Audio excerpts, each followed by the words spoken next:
Dino Buzzati, j'ai peu lu de lui. Je vois ici sur cette table K. Bon, j'ai lu les nouvelles K, la lettre K. Mais j'ai surtout aimé Le désert des Tartares. Ouais, grand livre. Et cela, puisque nous arrivons à la fin de cette émission, me relie, puisque je m'adresse ici à des téléspectateurs, à des Françaises, à des Français qui nous écoutent tous ensemble, aussi à mes choix politiques. Car il y a toute une part de mes lectures qui sont des lectures politiques ou d'analyse politique, de dialectique. Et j'y suis venu tard, mais avec un goût immense. Lorsque je lis telle ou telle préface ou introduction d'Engels, je m'émerveille.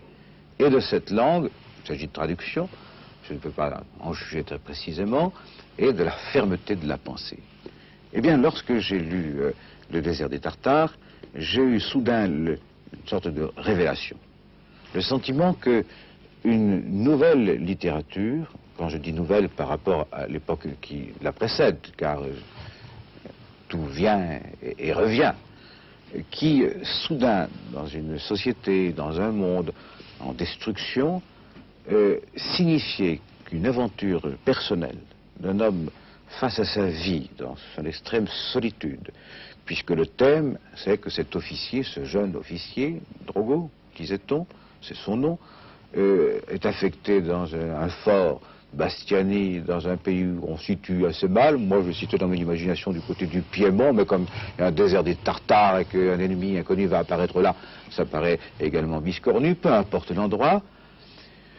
À peine a-t-il franchi les premiers lacets qu'il veut revenir, retourner à la ville,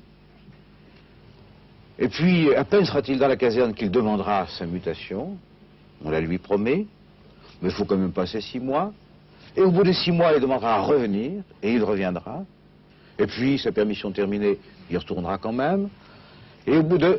Bref, il y passera toute sa vie. Et il ne le quittera qu'au moment où l'ennemi arrive. Mais alors il est vieux, 30 ans après. Il est malade, et dans les moments même où on annonce l'arrivée de... Ben l'ennemi, c'est un symbole de tout ce qui va remplir une vie.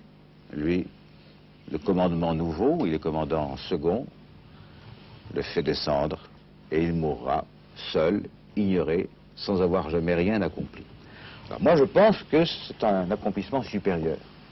Et que cet homme qui aura donc vécu ces 30 ans, d'abord en attendant autre chose, qui est purement matériel, puis en passant d'un plan à l'autre, en attendant autre chose, il ne sait pas trop quoi. Et puis cette autre chose, c'est simplement le printemps qui se marque par une seule fleur, parce que c'est un désert. Et un petit mouvement de mousse ou de lichen sur une pierre.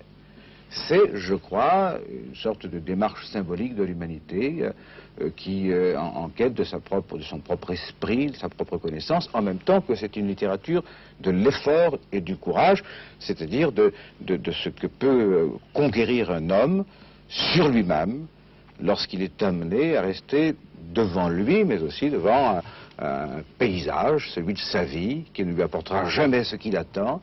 Et cependant, au moment où il va mourir, et c'est la dernière page de ce livre, il comprend que quand la mort pénètre dans sa chambre, soudain, la vérité. Il vient de rencontrer une vérité. Et il ne sait pas non plus encore très bien laquelle. Mais il a cherché et il se sent digne d'être un homme. Alors, le thème est à rebrousse-poil ou à contre-courant, pour employer une formule plus noble, de tant de livres dans lesquels il n'y a que, et je les aime souvent, mais il n'y a que le déclin, la décadence, la fin de quelque chose, l'homme tué par sa civilisation, qui ne cherche plus rien, etc.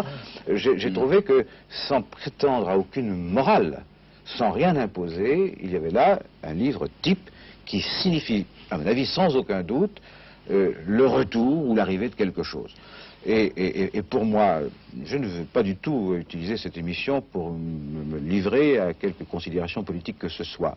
Mais puisque vous m'interrogez et que vous me faites l'honneur devant tant de personnes de parler de ce livre, je vous dirais que c'est à travers cette recherche, là, sous sa forme littéraire et symbolique, que j'ai aussi retrouvé la grande tradition des écrivains socialistes, parce que, d'une façon tout autre et par un autre cheminement, ils montraient bien, la forteresse, elle est là, il ne se passe rien, et cependant, un jour, viendra quelque chose, il faut s'y préparer.